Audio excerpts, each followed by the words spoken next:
अस्सलाम वालेकुम नाज़रीन, जो हमारी आज की वीडियो है, जिस वीडियो में हम जानेंगे एक ऐसी मेडिसिन जिसको पेप्टिक अल्सर यानी मैदे में इस्तेमाल किया जाता है। मैदे से रिलेटेड एक मेडिसिन है जो कि कॉमनली यूज़ होती है, सिर्फ टेबलेट्स फॉर्म में वो आपको मिल जाती है, जिसको बोलते हैं इसोमेप्राज़ोल।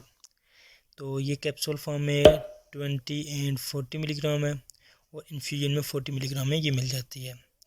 तो अगर बात करें इसके फेमस ब्रांड नेम है, उसके अंदर सबसे जो है नेक्सियम है 20 मिलीग्राम 40 मिलीग्राम, सोमिलेंस है, इंडाजोल, उसके बाद एक्सेड है, कंटोर है, इप्राटन है, एप्रो, एस्प्रोल, एजोमोप, इजियम, इसका एसो, एक्सियम। तो इस तरह और भी बहुत से इसके जो है ना मशहूर ब्रांड नेम है। अगर बात करें इसको इस्तेमाल किस लिए किया जाता है, इसको इस्तेमाल किया जाता है अल्सर, मैदे का अल्सर यानी गैस्ट्रो एसोफेगल रिफ्लक्स डिजीज़।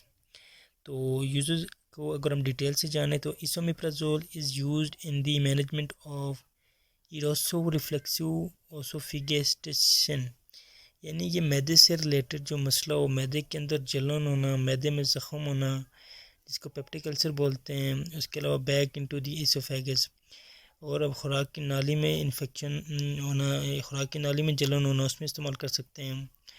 उसके अलावा ये जो है मैदे से रिलेटेड मेडिसिन है, अगर आप दूसरी मेडिसिन इस्तेमाल कर रहे हैं तो उससे पहले आप इस मेडिसिन को इस्तेमाल करें ताकि दूसरी मेडिसिन का असर ना हो।